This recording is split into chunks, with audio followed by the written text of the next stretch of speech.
They say the holy water's watered down, and this town's lost its faith.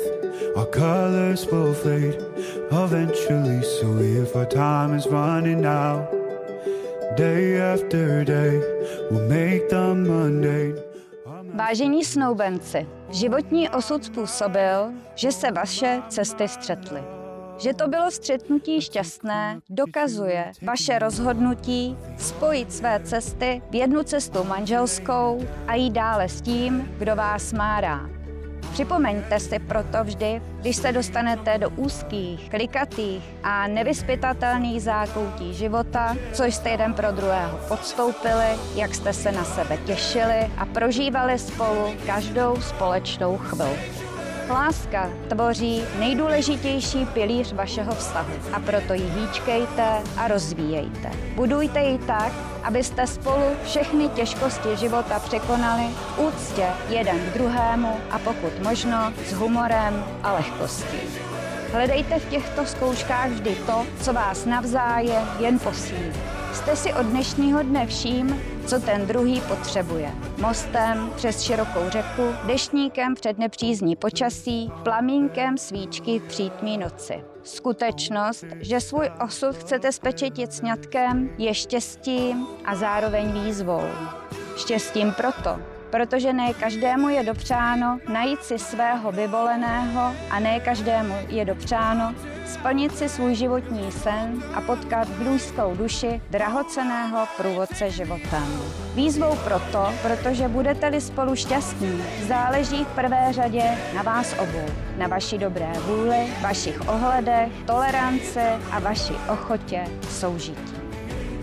Nyní se vás ptám, pane Michale Fesle, zda dobrovolně vstupujete do manželství se zde přítomnou slečnou Dominikou Dubskou.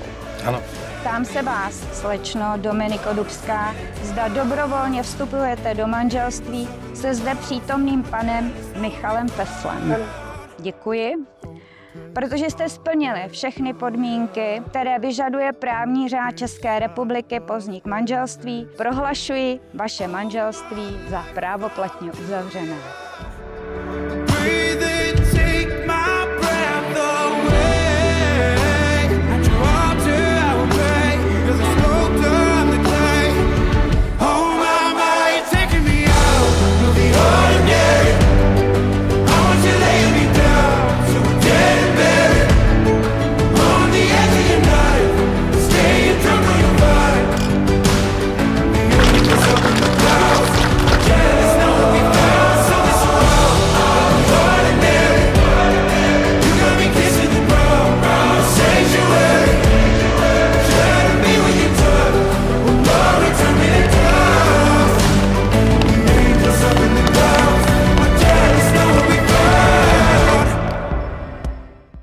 Milí novomanželé, milí hosté, s nevěstou se známe už od střední školy, kdy jsme spolu studovali cukrařinu. Od té doby vím, že všechno, čeho se dotkne, dokáže proměnit v něco krásného a sladkého. Pak přišel ženich a já si říkala, tak ten pán asi ví, jak se dělá ten nejlepší recept na lásku. Vzal si tu nejdůležitější ingredienci, srdce nevěsty.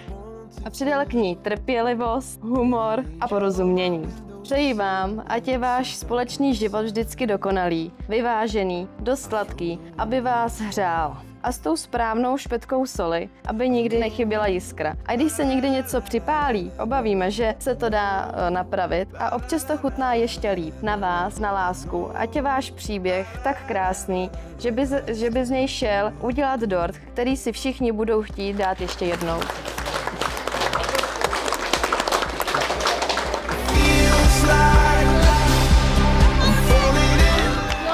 Vážení svatebčané, nevěsto a ženichu, dnes tady stojím jako kolega, ale hlavně jako kamarád, který měl tu čest přihlížet, když se tento milostný vztah dával dohromady. Dnes tu před námi nestojí jenom krásný pár, ale i dva lidé, kteří se spolu podporují a rozumí jeden druhému. Zvládli spolu už nepřemálo složitých chvil, který by ostatní mohli od sňatku odradit a jiní by to mohli vzdát. Proto jim teďka všichni popřejeme všechno nejlepší, ať se spolu mají rádi, mají dlouhý společný život. Připijme na Michala, Dominiku, lásku, přátelství a hlavně dlouhý společný život. Děkuji.